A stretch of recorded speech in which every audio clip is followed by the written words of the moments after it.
quand on se prépare pour aller à l'école, on sait qu'on a une heure où on doit absolument être présent, sinon les portes se ferment. C'est logique. C'est exactement la même chose avec un lancement. Si vous collectez pas les feedbacks et que vous essayez pas de vous améliorer, bah, lors du prochain lancement, vous aurez les mêmes résultats. Si vous n'avez pas vendu, du coup, Exactement. vous continuerez à ne pas vendre. Je vois beaucoup plus de gens donner des conseils sur le copywriting et ça donne beaucoup cette impression que le copywriting c'est facile. Mais non en fait, parce que comment tu vas savoir ce que tu dois mettre dans la partie attention si tu fais pas les recherches? Et cette partie recherche, ils n'en parlent pas alors que ça fait 80% de notre travail. Bienvenue sur Le Bout du Tunnel, le podcast où vous apprendrez tout sur les lancements d'entrepreneurs inspirants. Je suis Kevin Pem, j'accompagne les coachs et les formateurs à performer grâce au tunnel de vente. Et dans ce podcast, vous allez découvrir leur retour d'expérience et leurs challenges du quotidien. Mais vous obtiendrez aussi leurs conseils d'experts sur ce qui marche vraiment. Parce que bon, les interviews d'entrepreneurs qui font des millions, c'est bien, mais connaître la réalité du marché à votre échelle, c'est encore mieux. Bref, je suis là pour vous aider à voir le bout du tunnel. Hello Awa. Salut Kevin. Je suis super content de te recevoir aujourd'hui sur le podcast. Est-ce que tu peux te présenter rapidement pour les auditeurs? Bien sûr, donc moi c'est Awar Badioma, je suis copywriter spécialisé en email marketing. Comme j'aime le dire, ce que les gens n'aiment pas faire, c'est-à-dire écrire les emails, y réfléchir, faire la stratégie, bah ça c'est mon dada, donc c'est moi qui m'en occupe. Ok, très bien. Bah, est-ce que je peux déjà te demander, pour que ça soit clair pour les auditeurs, c'est quoi la Mhm, différence entre un rédacteur et un copywriter? mhm. Ou alors le copywriter il vend, voilà. Tout En fait le simplement. copywriter, eh ben, il ne vend pas des mots, il vend des ventes. Tout Ok, simplement. Oui, c'est la phrase que je vais utiliser pour résumer, parce que nous, on se focalise surtout sur la vente. Notre but, c'est d'amener une personne à faire une action, et l'action principale, c'est la vente. ok, Alors que le très bien. rédacteur web, il va plus se focaliser sur autre chose. Après, bon, je peux pas en parler vu que c'est pas, je peux pas en parler en détail parce que c'est pas mon métier, mais je sais que la différence se fait là parce que sinon, on s'appellerait tous les deux rédacteur web ou copywriter. Ok, très bien. J'ai vu que tu t'es fait former aussi sur le marché anglophone. Tu avais plusieurs formations Mhm. en copywriting, Oui, c'est ça. notamment celle de PV Poncin, donc Oui. Copywriting Rockstars. Et j'ai vu que tu avais suivi aussi une formation anglophone. Oui, c'est ça.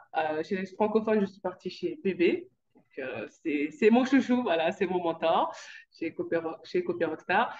Et pour les anglophones, bah, pour moi, c'est les meilleurs. C'est les meilleurs dans le domaine. C'était Copy Hacker de Johanna Wib.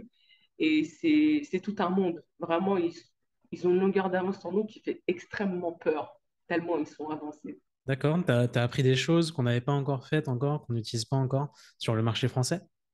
Bah en fait, ce qui est drôle, c'est que mon mentor s'est aussi formé chez les anglophones. Donc, ce qui fait que ce que j'apprends chez PB, c'est quelque chose que j'ai déjà vu chez les anglophones. Donc, ce qui fait qu'il commence à introduire. C'est ça que lui, sa manière de faire se diffère, par exemple, de ce que les autres peuvent mettre en pratique, parce qu'il est beaucoup chez les anglophones. C'est beaucoup dans l'humain. Il est beaucoup dans l'humain. C'est un marketing qui est très contre-courant parce que bah, il va dire des choses qui sont complètement différentes des autres. C'est-à-dire que ça va servir à rien de se casser la tête. Tu vas faire un site internet, tu vas faire ci, tu vas faire ça, tu vas faire... Il n'y a pas besoin de toutes ces actions-là. Le plus important, vraiment, c'est de comprendre la problématique de ton audience et créer une offre qui va régler ce problème et leur dire que cette offre est là pour régler ce problème. C'est la base. À partir de ça, tu peux faire plein d'autres choses. Merci pour le rappel. C'est vrai que c'est très important de créer une offre en partant d'un problème de l'audience Mm. plutôt que de créer une offre qui sort de votre tête directement. De créer cette offre, c'est-à-dire de tourner des vidéos, faire du montage, créer un site, etc. Et après se dire, ah, bah, Mm. je vais lancer, à qui est-ce que je peux vendre ce truc? C'est ça, c'est ce que j'appelle l'effet l'œuf ou la poule. Tu sais, quand on pose la question, qui vient en premier, l'œuf ou la poule? On ne sait pas forcément répondre à cette question-là, parce qu'il y en a qui vont te dire l'œuf, il y en a qui vont te dire la poule. Mais par contre, quand ça concerne le marketing, celui qui vient en premier, ce qui vient toujours en premier, qui viendra toujours en premier, c'est l'audience. Parce qu'on peut faire 1 milliard d'offres, si on ne sait pas à qui le vendre, comme tu l'as si bien dit, bah, on va se prendre le mur. Donc la question qu'on doit se poser, c'est pas à qui je vais offrir ça, tout ça, là, ce que je suis en train de faire, c'est plutôt cette personne, elle a besoin de quoi? Et après, quand on a mis en place toutes ces problématiques, on a fait la cible. Bon, je ne suis pas fan de la page, la longue page, le document de mon client idéal, il s'appelle Stéphane, il a tel âge et tout, etc. Non, je préfère plutôt se focaliser sur voilà, mon client idéal, il a une problématique, il a un besoin, parce que c'est pas forcément un problème qu'il essaie de résoudre, c'est aussi quelque chose qu'il essaye d'avoir. C'est un besoin qu'il a, c'est une envie. Donc, qu'est-ce que c'est? Comment on va faire pour lui apporter? De quelle manière on va lui apporter? Comment on va lui faire comprendre que ça, c'est pour lui? Parce qu'il a des objections aussi, ce client idéal. Il y a des choses qu'il a peut-être essayé avant, des produits qui sont similaires aux nôtres. En quoi notre produit est différent et pourquoi est-ce que Stéphane devrait nous choisir alors qu'il a plein d'autres choses à faire dans sa vie? Il a des enfants peut-être à s'occuper, il a peut-être une maison qu'il veut s'acheter. Donc, il y a plein de choses qui se mettent sur son chemin et nous, on doit savoir c'est quoi ces choses et comment lui faire comprendre que notre solution, c'est la bonne pour lui. Ok, top. On va se concentrer sur Stéphane, si tu es OK du coup. Il y a quelque chose qui est très enfin, qui m'intéresse du coup. Tu m'as dit que actuellement tu as accompagné un client sur son lancement et c'est top parce que c'est le sujet du podcast aussi en grande partie. C'est quoi les grandes étapes pour toi de ton côté, du côté du copywriter pour le lancement?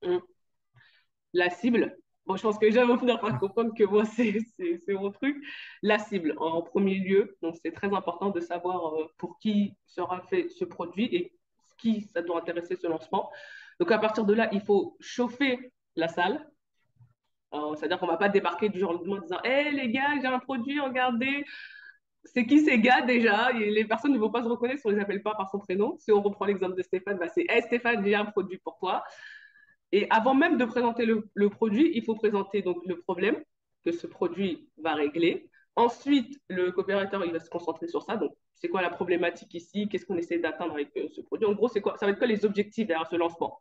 Parce que derrière chaque lancement, il faut une stratégie. Parce que s'il n'y a pas de stratégie, à la fin, quand on va devoir faire, on fait la petite réunion, la post-lancement, bon, alors, c'était quoi le but en fait? Et que personne ne sait répondre à cette question, c'est qu'il y a un problème quelque part. Parce qu'on doit savoir c'est quoi nos objectifs, combien de ventes on veut, comment on va les atteindre, comment on va savoir que ça a été atteint.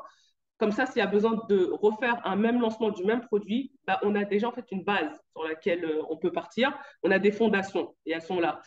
Et donc, on va se concentrer sur la cible, ses besoins, ses problèmes. Ensuite, à partir de là, le coopérateur, lui, va s'occuper de créer une communication. Il va se baser sur ça. Donc, ça va être à travers des emails. Ça va être à travers, ça peut être la communication sur les réseaux sociaux. Et encore une fois, là, on ne parle pas du produit. On ne parle pas du produit. Le produit, pour moi, en tout cas, ce n'est pas la star. C'est vraiment pas le plus important. La star, vraiment, c'est l'audience, c'est la cible. Et donc, on lui fait comprendre que nous, on comprend ce dont elle a besoin, parce que en même temps, on a discuté avec elle. C'est-à-dire quand je dis discuter, c'est dans les messages privés, ça peut être aussi des sondages qu'on a créés, ça peut être des interviews qu'on a fait, c'est plein de discussions, de messages qu'on a envoyés, tout, etc. Donc on collecte tout ça, on fait le tri, et à partir de là, la communication va s'enclencher. Encore, on parle vraiment problématique, challenge, désir, et quand une fois pardon, la salle est bien chauffée, c'est là on dit, on va te parler de la solution. Donc on t'a parlé de ton problème, on t'a parlé de ce que tu voulais, mais il faut bien qu'on te parle du côté positif aussi. On n'est pas là que pour parler du négatif, sinon ça fait fuir. Et c'est voilà, la solution, c'est ça, c'est ça, c'est ça, c'est ça. Donc la personne dit, ah ouais, cool, ok, je comprends, il y a une solution quelque part, mais comment faire pour l'avoir entre mes mains ou pour que ça change ma vie? C'est tel produit qui va être lancé à telle date. Et c'est à partir de là, en fait, on va commencer vraiment à parler du produit. Le produit, pour moi, en tout cas, il vient en dernier. Ok, donc si je dois faire le récap, d'abord on va Mm, chauffer la salle, ensuite exactement. on va commencer à faire émerger le problème, en tout cas de le mettre en avant. Mm, Ensuite on va présenter une potentielle solution, pas forcément le produit. Et ensuite seulement dire, ah, il y a ce produit-là qui va se exactement. lancer à telle date, à tel Mm. prix, jusqu'à X date, quoi. Voilà, après, il y a l'urgence qui vient. Et oh, c'est bientôt, ça ferme bientôt les salles, sauf si on est dans un produit evergreen, on continue. Mais quand on est dans ce qu'on appelle les live lunch, c'est non, là par contre, ça va être l'urgence. On a une date d'ouverture et on a une date de fermeture. Et en général, les gens aiment bien rejoindre à la date de fermeture. Ils aiment même demander après la date de fermeture. Et en fait, le lancement, là, le produit, ça dit quoi? Voilà, mais non, mais c'est trop tard. On a fermé les portes. On se te dit à la prochaine fois. Donc, il ne faut pas hésiter vraiment à jouer sur l'urgence parce que c'est dans les derniers moments que les personnes se ruent et se disent non, non, il faut que je m'y mette, il faut que je m'y mette. Parce qu'au début, voilà, elle se dit j'ai le temps, j'ai le temps, j'ai le temps. Sauf que non, le temps, il court et le temps n'attend personne. Donc ça, c'est important. Et il y avait un autre point, je disais par rapport quand on était dans les problématiques, les challenges, il y a aussi ce qu'on appelle les croyances. J'ai oublié de Ouais, soulever ce ok. point-là. c'est important aussi de parler des croyances parce que les gens ont des freins. En fait, ils ont des objections auxquelles ils doivent faire face, avec lesquelles ils vivent. Parce que notre produit, c'est sûrement pas le premier qu'ils ont vu passer. Et donc, c'est là où on explique que voilà, ces objections, il y a cette pensée populaire. Par exemple, moi, comme je suis spécialisée dans les emails, l'une des pensées populaires dans l'email, c'est que c'est compliqué. Voilà. Tout le monde pense que c'est compliqué. Beaucoup de gens pensent que c'est compliqué, donc ils ne se lancent pas forcément. Parce qu'ils ont cette idée-là qu'il faut un objet d'email qui va attirer, mais waouh, il faut un sujet d'email qui va être incroyable et qui va faire lire tout le monde. Sauf que non, ça ne se passe pas forcément comme ça, parce que c'est pour ça que c'est une pensée populaire, c'est ça que je l'appelle comme ça, ou l'idée qu'il faut une grosse liste d'emails pour vendre. Ça aussi, c'est une autre pensée populaire. Donc, si quelqu'un veut lancer un produit par rapport à l'emailing, il faut qu'il tacle cette pensée populaire-là. Ok, ok. Bah, ça fait pas mal de choses déjà. Alors moi, j'ai plusieurs questions qui me sont venues comme ça. Mhm. La première, je pense qu'on va aller dans l'ordre. Et on a Stéphane, on revient toujours à Stéphane, c'est le héros du jour. Comment Exactement. on fait pour connaître Stéphane? Comment on fait pour rentrer dans sa tête, pour savoir du coup c'est quoi ses craintes, c'est quoi le problème en fait qu'on va essayer de résoudre? Il faut, moi, j'aime bien mettre à la place des gens parce que je dis que nous-mêmes, on est des consommateurs, des consommatrices. Si on a acheté un produit en particulier, c'est bien de se demander les raisons du pourquoi. Voilà. Et en fait, bah, Stéphane, pour rentrer dans sa tête, il faut aller discuter avec Stéphane. On a forcément des Stéphane autour de nous, parce qu'on n'est pas forcément obligé de parler avec notre audience, on peut parler avec des personnes qui sont externes. Moi, ça m'est arrivé d'avoir un produit pour lequel je devais écrire une copie. Et je ne suis pas partie forcément demander directement aux clientes de ma cliente, je suis partie demander aux femmes autour de moi, parce que c'est un produit pour les femmes noires. Donc, toutes les femmes noires autour de moi, dont moi y compris, bah, je suis partie poser des questions, je suis partie parler avec elles, leurs problématiques et tout, etc. Et c'est des choses qui se connectaient avec les clients de cette cliente-là en question. Ça m'a permis d'avoir des réponses. Après, on peut aussi se décider à faire des sondages. Donc, on a forcément une audience qu'on veut sonder et on va poser des questions vraiment spécifiques. C'est quoi ton plus gros challenge concernant X, par exemple? C'est quoi la chose que tu désires le plus concernant X? Encore une fois, si on est dans l'emailing, c'est quoi, par exemple, la chose que tu désires le plus par rapport à tes emails? C'est quoi vraiment ton objectif principal? C'est quoi ta plus grosse problématique par rapport aux emails? Et à partir de là, en fait, on va prendre ces réponses-là. Il ne faut pas les mettre de côté parce qu'on a tendance à oublier un peu les sondages, de mettre les réponses de côté et de dire, ah, vas-y, il faut les trier. Parce que forcément, faut les trier selon problématique, pensée populaire et aussi on a le désir. Voilà. Donc j'ai tout ça en place. Ça me permet déjà d'avoir un élément de réponse par rapport à Stéphane.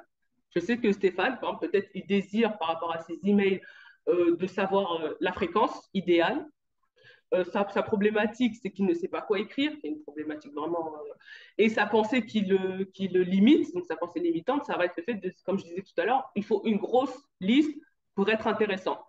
Donc en gros, Stéphane, il va se fatiguer à construire sa liste sans jamais en fait la nourrir. Et ce qui fait que les gens qui fait entrer dans son tunnel, bah, c'est des gens qui partent tout de suite parce que bah, Stéphane ne donne rien derrière tellement il est, il est entêté sur le fait qu'il me faut une grosse liste, il me faut une grosse liste. Alors Ouais. que non, pas forcément. Donc c'est comme ça que je vais apprendre à connaître Stéphane, en allant lui parler. Ok, très bien. Du coup, on connaît Stéphane, on est allé lui Mm, parler. Il y a plusieurs problèmes qui sont mis en avant. Je suis un petit peu mm, perdu. Comment est-ce que je mhm. choisis le problème principal à résoudre? C'est le problème qui revient le plus. Le plus souvent?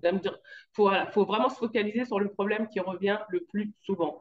Je vais prendre l'exemple de mon mentor. Donc lui, il coach des copywriters. Donc le problème qui revient le plus souvent, c'est je ne trouve pas de clients. Hmm. Donc ça va être sa problématique numéro un, celle qu'il va mettre en avant. Et cette problématique-là, on peut la prendre sous plusieurs angles. Peut-être que tu ne trouves pas de clients parce que bah, par exemple, ton réseau, il est maigre. Donc occupe-toi de ton réseau. Peut-être que tu ne trouves pas de clients parce que ton marketing, il n'est pas bon. Donc occupe-toi de ton marketing. Donc, la problématique qui va revenir le plus, ça va être souvent celle qui va être la plus douloureuse parce que si c'est la première qu'il cite, c'est celle à laquelle il pense le plus. Je vais prendre l'exemple que je connais encore si bien, l'email marketing. Moi, c'est vraiment la problématique numéro un qui revient tout le temps, c'est je ne sais pas quoi écrire. Je ne sais vraiment pas. Ils me disent tout ça. Pourquoi tu n'as pas lancé ta newsletter? Je ne sais pas quoi écrire. Voilà. C'est une fois, je vais envoyer, et puis je ne sais pas quoi écrire, donc je vais écrire un truc vite fait, et puis je vais l'envoyer, et puis voilà. Ils n'y croient pas plus que ça, et c'est beaucoup de déception, donc ils ne recommencent pas. Comme c'est la problématique qui revient le plus souvent, c'est celle sur laquelle en fait je vais m'appuyer. Et si demain je sors un produit, ça va être vraiment le sujet numéro un. Je ne sais pas quoi écrire, je vais t'apprendre comment savoir quoi écrire. Ok, très bien. Donc, une fois qu'on a mis en place tout ça, qu'on connaît du coup tous les problèmes, on connaît le principal problème, du coup, on sait à peu près à quel problème on va répondre et quelle solution on va créer pour ça. Comment on fait pour rédiger ces emails, ces fameux emails de lancement du coup? Alors, un email de lancement, moi j'aime. C'est comme je disais tout à l'heure. D'abord, on chauffe la salle. C'est-à-dire que la première chose, moi, le premier conseil que je donnerais, c'est de créer un lead magnet en rapport avec le produit qu'on veut lancer. Comme ça, on est sûr d'avoir une liste qualifiée. Mon lead magnet, si je sors un produit sur comment écrire des emails, mon lead magnet, ça sera la checklist de la personne qui sait super bien écrire ou un quiz. Voilà, c'est très à la mode, tout ce qui est gamification, très très à la mode. Donc j'ai mon lead magnet, je le lance, j'ai ma jolie petite landing page, j'en fais la publicité partout, sur les réseaux sociaux, ça peut être sur mon site internet, partout où je suis, mon lead magnet est. Je peux même avoir un Facebook Ads en rapport avec ça. Et puis, je fais rentrer les gens dans cette liste d'emails. Et c'est très qualifié parce qu'ils sont segmentés. C'est des personnes qui sont venues par rapport à cette lead magnet. Donc, c'est des gens qui sont intéressés par rapport à ce problème-là que je résous. Et donc, à partir de là, j'ai ma liste d'emails. Je commence à envoyer mes emails. Donc, la première partie, évidemment, on ne va pas parler tout de suite du produit. Encore une fois, on l'a dit, le produit, c'est à la fin. Vraiment, c'est la cerise sur le gâteau. Mais d'abord, on fait les fondations du gâteau par du bas. Et donc, bah, on fait ce qu'on appelle du nurturing. Donc, on chauffe la salle. On leur parle, voilà, de s'ils sont venus là, c'est parce qu'ils ne savent pas quoi écrire comme email, que nous, on va les aider. Le premier email, ça peut être par exemple des conseils. Voilà, 3 conseils pour savoir quoi écrire. On ne donne pas tout, évidemment. C'est un petit amuse-bouche, quoi. Et donc, on continue. Toujours, on tacle voilà, cette problématique-là de où on les fait imaginer voilà, un monde où ils vont savoir quoi écrire comme email.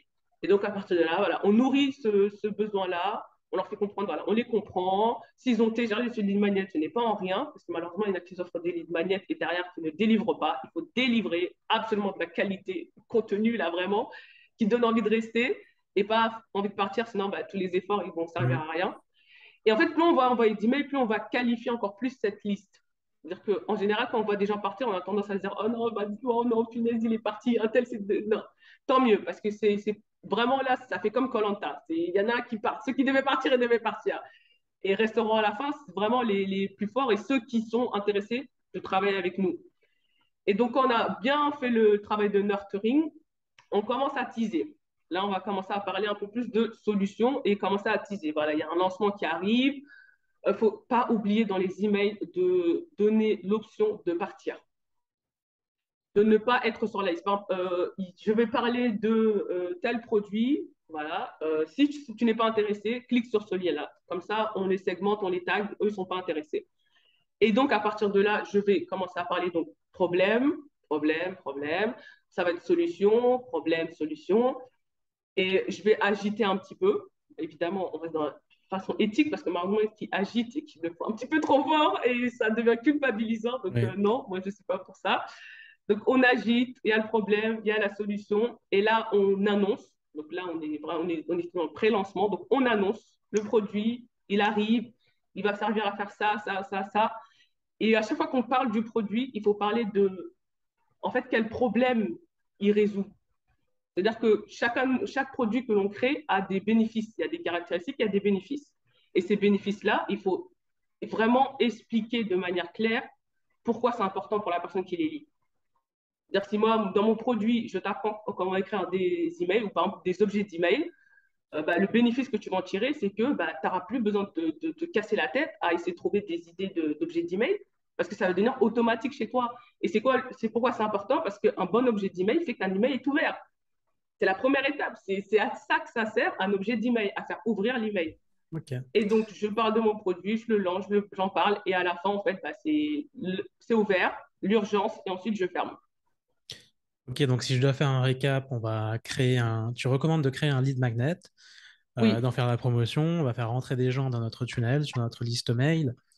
Une fois qu'ils sont rentrés sur la liste mail, on va les éduquer, bien sûr. Donc, on va parler des problèmes, des croyances limitantes, oui, un peu de solutions, mais pas trop. Et ensuite, au moment venu des ventes, on parle du produit.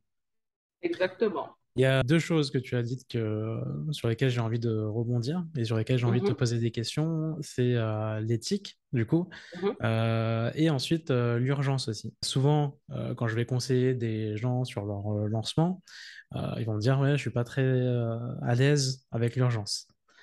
J'ai pas mhm. trop envie d'en parler. Enfin, j'ai pas trop envie de brusquer les gens. Ou alors, ouais, c'est pas, j'ai pas envie de passer pour un vendeur de tapis. J'ai pas envie de vendre comme ça en disant que voilà, il y a telle deadline, il y a que X place, etc. Comment, comment on fait du coup pour éviter tout ça? Ça, c'est une bonne question.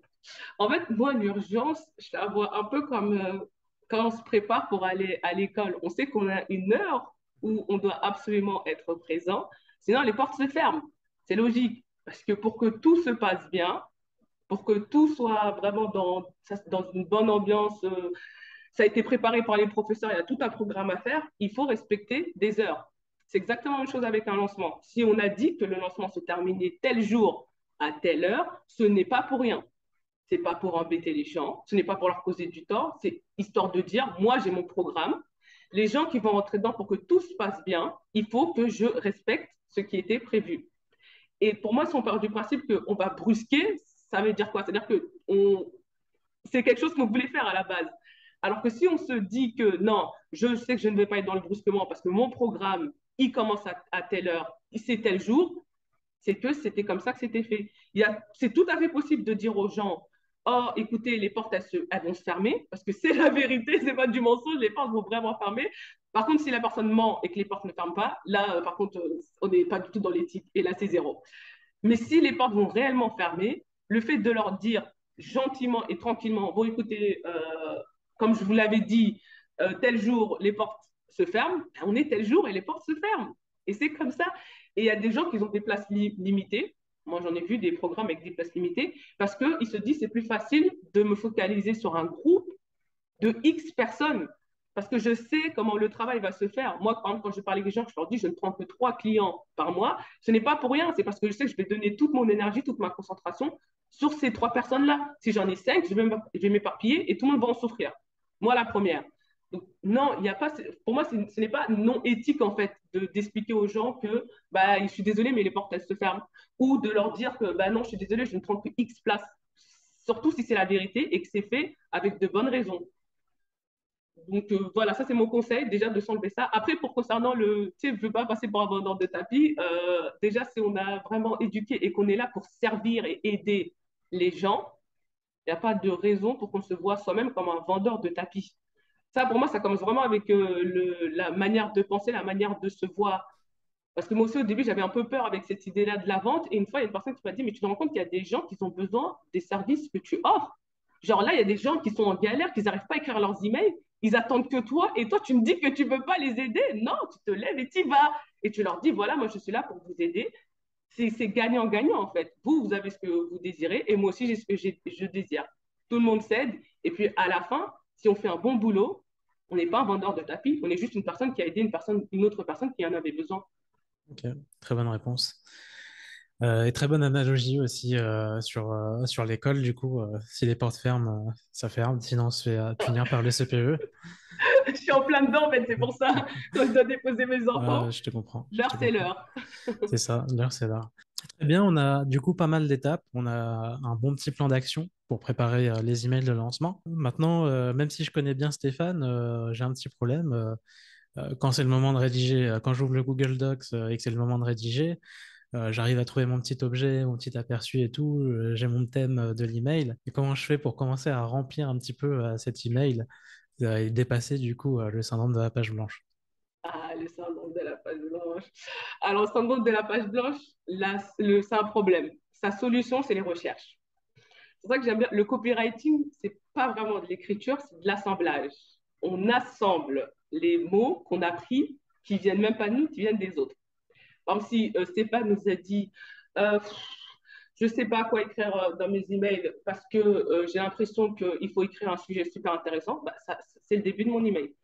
Si tu te dis sûrement qu'il faut avoir une idée supra, méga, super intéressante pour écrire des emails, je suis là pour te dire, Stéphane, que c'est faux. Voilà. Et ensuite, c'est là où notre expertise, elle se met en place. C'est-à-dire qu'au début, pour intéresser la personne qui va lire, on va lui parler de ce qui se passe dans sa tête à elle. C'est-à-dire c'est sa pensée à elle. Nous, on sait que c'est faux, mais elle ne le sait pas. Parce que c'est avec ça qu'elle a toujours vécu avec cette pensée-là. On vient lui prouver avec notre expertise que c'est faux. Non, parce que peut-être qu'on a coaché des personnes qui, au début, ne pensaient la même chose. Et aujourd'hui, ils écrivent des emails, par exemple, moi, je ne sais pas, sur leur chat qui a sauté d'un immeuble la dernière fois. Et pourtant, c'est un email qui a super bien fonctionné et ça fait ça comme résultat. On ramène des faits et on ramène toujours des preuves. De toute façon, c'est toujours la preuve. Toujours, il faut des faits, de la preuve. Ça a été prouvé. Moi, j'avais reçu un email une fois de Laura Belgré, qui est une très grande copywriteuse américaine, qui a parlé du fait qu'un jour, elle n'avait plus un ingrédient, donc elle est partie chez son voisin pour lui demander. Voilà. Et son email commence comme ça. Donc, on voulait absolument faire ce plat et on n'avait plus cet ingrédient. Donc, bah, on a dû aller toquer chez le voisin. Et en fait, il y avait une morale à la fin, c'est l'importance du réseau. C'est-à-dire qu'on Ok. peut partir, ça peut être par exemple le chat qui saute, ça peut être par exemple mon chat, ça fait des mois et des mois qu'il essaie de sauter cette longueur-là. Et je le vois tous les jours, il tombe, il recommence, il tombe et il a enfin réussi. Donc l'analogie qu'on peut en faire, c'est que et quand on tombe, il faut se relever, il faut recommencer, il faut réessayer et une fois, on va y arriver. C'est tout bête. La dernière fois, je suis partie déposer mes enfants, c'était à la piscine, je voulais les inscrire. Au final, je ne l'ai même pas fait parce que l'organisation était nulle. Et j'ai prévu d'écrire un email sur ça pour montrer l'importance de l'organisation parce qu'un business mal organisé, ça peut faire perdre des clients.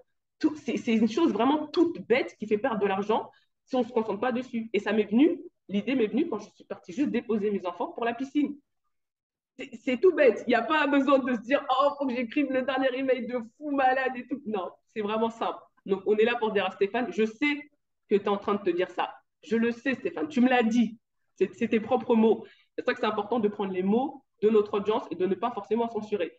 Et moi, je suis là pour te prouver que c'est pas vrai parce que X, X, X, X, et après on en revient, tu vois, je sais pas si compliqué que ça et tout, mais je te comprends, c'est pas de ta faute. Solution.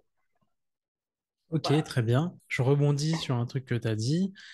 Souvent en copywriting, du coup, on va faire nos petites recherches sur le copywriting, on va voir, il faut utiliser tech technique, etc. Mm. Souvent, on va tomber sur des frameworks, AIDA, PASS, etc. Est-ce que tu utilises vraiment ces frameworks ou pas du tout? Alors oui, les frameworks, ça mâche le travail, mais ça fait pas le travail. Ouais, Voilà. Parce que moi, ce qui m'énerve, et de toute façon, ça va s'entendre dans ma voix là, c'est que je vois beaucoup plus de gens donner des conseils sur le copywriting et ça donne beaucoup cette impression que le copywriting, c'est facile. Il suffit juste d'attirer bon, Aïda, l'intention, l'intérêt, le désir et puis l'action. Mais non, en fait, parce que comment tu vas savoir ce que tu dois mettre dans la partie attention si tu ne fais pas les recherches? Et cette partie recherche, ils n'en parlent pas alors que ça fait 80% de notre travail. 80% de mon travail, c'est les recherches. C'est-à-dire que j'ai été engagée par des clientes, c'était il y a un mois, je crois. J'ai juste commencé à écrire tout, là, juste là, leurs emails. Pendant toute cette période-là, j'étais dans la phase recherche. Interview, regarder ce qu'elles font, poser des questions et tout, etc. Parce que si je veux utiliser un framework, comment je vais remplir ce framework? Je vais le remplir avec les recherches que j'ai faites, avec les paroles qui m'ont été dites, avec les réponses dans les sondages et tout, etc. Le savoir trier, savoir enlever ce qui n'est pas intéressant, ce qui est important. Donc, les frameworks, oui, ça aide. Mais encore, faut-il savoir quoi mettre dedans. Et pour ça, je suis désolée, mais il y a la partie difficile de notre travail qui sont les recherches. c'est sûr. J'ai envie du coup de continuer sur le framework AIDA, par exemple, parce que Mhm. souvent, c'est celui-là qu'on trouve dans tous les posts, les articles, etc. Souvent, on va bloquer, par exemple, sur la partie intérêt. Mhm. Parce que bah, l'attention, ça va être l'accroche. Intérêt, du coup, on ne sait pas trop quoi mettre. Parce que le désir, on nous dit qu'il faut parler du produit, par exemple. Et ensuite mettre un call to action. Mais du coup, dans l'intérêt, qu'est-ce que tu mets? Alors, l'intérêt, ça va dépendre aussi de qu'est-ce qu'on a mis dans l'intention, dans l'accroche.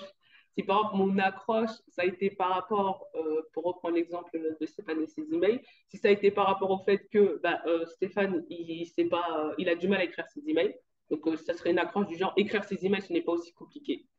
Ensuite, l'intérêt, ce serait pourquoi est-ce que Stéphane, il aurait besoin de savoir ça? Pourquoi il aurait besoin de savoir que les emails, c'est pas assez compliqué à écrire? Où est son intérêt? C'est le fameux What is in it for me? Super l'accent. Donc, en gros, qu'est-ce que moi j'y gagne? Qu'est-ce que la personne, elle y gagne à savoir ça? Qu'est-ce que ça va? Est-ce que ça va lui faciliter la vie? Est-ce que ça va lui rapporter plus de temps, plus d'argent? Est-ce que ça va lui permettre d'avoir le temps de faire ses promenades sous le soleil quand il fait beau? De pouvoir fermer son ordinateur sereinement en se disant, j'ai fait ce que j'avais à faire, mon business, il est bon, il tourne. C'est vraiment se poser la question, pourquoi? Parce que de toute façon, quand on écrit quelque chose en copywriting, c'est pourquoi? Pourquoi est-ce que Stéphane, comme on disait, ses emails, il a intérêt à ce qu'ils ne soient pas si compliqués à écrire? Pourquoi? Hmm. C'est-à-dire que c'est pour ça que je dis encore une fois, remplir un framework sans recherche, ça va être compliqué. Parce qu'on ne va pas savoir répondre à la question pourquoi. Pourquoi il devrait en avoir quelque chose à faire que je lui dis que les emails, c'est pas compliqué à écrire ou qu'un lancement, ça peut se faire facilement. Ok, mais pourquoi? Quel est leur intérêt dedans? Donc l'intérêt, c'est la personne. C'est pas nous. Parce que je sais qu'on a tendance à accrocher avec ah, moi je trouve ça intéressant, donc je vais le dire. Non. Si la personne en face, c'est pas son intérêt, si elle te l'a pas dit, si tu l'as vu nulle part, c'est voilà, c'est si tu le mets, tu prends un risque. Ok, très bien, très bien. Déjà, on en sait un peu plus. On sait ce qu'il faut mettre maintenant dans cet intérêt. Du coup, là, on a toutes les étapes qu'il nous faut. On sait qu'il faut en apprendre un maximum sur Stéphane, collecter un maximum d'informations, préchauffer, du coup, Stéphane, l'éduquer et ensuite faire notre lancement, essayer de lui vendre, du coup, notre produit. Souvent, au lancement, moi, je vais conseiller 3 séquences mail parce que je fais beaucoup de lancements en masterclass live, donc la séquence d'invitation à la masterclass, la séquence de rappel du coup, pour avoir un bon taux de présence, et la séquence post-masterclass, bien sûr, pour convertir les inscrits en acheteurs. Je conseille aussi du coup d'envoyer un mail à la fin du lancement, peut-être quelques Mm. jours après ou une semaine après, aux non-acheteurs Oui, pour leur demander, ben voilà, j'ai vu que tu étais intéressé, tu t'es inscrit à ma masterclass, ou alors tu étais sur la liste d'attente, je t'ai mm. proposé telle offre, pourquoi est-ce que tu n'as pas acheté? Est-ce que Mm. j'aurais pu faire quelque chose de mieux pour que tu achètes? Exactement. Ou alors, est-ce que tu as trouvé quelque chose de mieux? Si oui, tu peux me dire, c'est quoi? Comme ça, on peut aller Ah, ça voir du tombe coup, bien. on peut voir du coup le concurrent qui avait une meilleure offre, et du coup, ça nous donne des pistes pour nous améliorer. Et ça c'est des données hyper importantes C'est à chaque ça. fois entre les lancements. Mais il faut mettre son ego de côté pour ce genre de données. Et je sais qu'il y en a qui sont peut-être, il y en a qui sont peut-être pas prêts, qui se disent, ah, mais j'ai peur, tu sais, de savoir ce que. Mais c'est vraiment important. C'est vraiment un email. Pour moi, c'est primordial. C'est aussi important que le premier email de pré-lancement. En fait, pour moi, on peut pas avancer vers le futur si on ne sait pas comment le construire et de quoi il devrait être construit. Donc, vraiment, envoyer cet email, faut pas hésiter. C'est pas grave, ça va faire un petit peu mal, et après ça ira mieux quand on se dira ouais, ok, je comprends pourquoi la personne. Et la prochaine fois, en fait, ce qui est dit dedans, ben, on peut le reprendre et on le met dans notre communication. Encore une fois, c'est de l'assemblage. Le copywriting, on n'invente rien, on assemble. C'est ça. Ça me fait penser aux objections Mhm. qu'on aborde pendant la vente, pendant les appels de vente. Les objections, c'est aussi une très bonne source. Quand on collecte ces objections, c'est là qu'on va progresser parce que du coup, on va traiter ces objections en amont pour plus tard. Et Ouais, pour les lancements, du coup, ça va être pareil parce que si vous collectez pas les feedbacks et que vous essayez pas de vous améliorer, bah, lors du prochain lancement, vous aurez les mêmes résultats. Si vous n'avez pas vendu, du coup, exactement. vous continuerez à ne pas vendre, malheureusement. Exactement. C'est tout à fait ça. Je pense qu'on a fait le tour. Ah ouais, on a parlé de pas mal de choses. Je pense que l'audience là a pas mal de choses sur lesquelles ils peuvent travailler de leur côté concernant les emails de lancement. Si demain on t'offre 1 minute d'audience télé juste avant koh pour partager un message très important aux entrepreneurs, soit lié à ton expertise ou juste lié à l'entrepreneuriat, qu'est-ce que tu souhaiterais leur dire? Déjà, je leur dirais qu'il faut chercher les talents ailleurs, parce que malheureusement, on a tendance à toujours voir les mêmes profils, les mêmes visages, les mêmes têtes, et que c'est bien aussi d'aller chercher ailleurs, même chez ceux qu'on croit les plus petits, parce que personne n'est jamais vraiment petit. C'est important de donner sa place, offrir une chance à ces personnes-là qui pensent qu'elles n'en ont aucune, parce que bah, toute leur vie, en fait, elles ont été invisibles ou elles ont été mises de côté. Et ces personnes-là, elles ont tellement à offrir, des personnes comme moi, des personnes comme toi, Kevin, et des millions et des millions d'autres. Moi, je le vois, ils sont bourrés de talent, mais comme ils n'ont pas la plateforme, comme ils n'ont pas le micro, bah, les gens leur disent, vous ne faites pas assez de bruit, alors qu'ils en font, mais c'est juste que bah, ils sont en mode silence sans le micro. Merci beaucoup d'avoir accepté de nous partager tout ça. Si on souhaite Avec te plaisir. retrouver, où est-ce qu'on peut aller? Alors, sur Instagram, l'instant, c'est là que tu vas trouver Kevin. Je Ouais. suis vraiment super active sur Instagram. Des fois, je me dis, je suis trop. Mais bon, ça, c'est un autre débat. C'est Awa Arbadjoma. Je mettrai Oh. le lien en description du coup. Et je crois que tu as une super newsletter qui s'appelle La Brigade aussi. Oui, la brigade, c'est vrai. Comment tu sais pas, tu me rappelles ma newsletter, vraiment tellement. Je suis Oui, bien la informé. brigade. Je te remercie, Kevin, ça me touche. Et bah, on peut s'inscrire, la brigade. Quand on est sur mon Instagram, il y a un lien directement pour rejoindre. Ou sinon, D'accord. vous m'envoyez un DM, vous me dites, écoute, je vais rejoindre la brigade, voici mon adresse, ajoute-moi et je vous ajoute. Je mettrai aussi le lien dans la description C'est gentil, merci. pour ceux qui veulent s'inscrire. Bah, merci beaucoup, Awa. Et Merci à puis toi. à une prochaine. Avec plaisir. Rendez-vous en description pour télécharger le récap de cet épisode avec les conseils actionnables. Si cet épisode vous a plu, n'hésitez pas à me le faire savoir et à le partager. Et surtout, lancez-vous.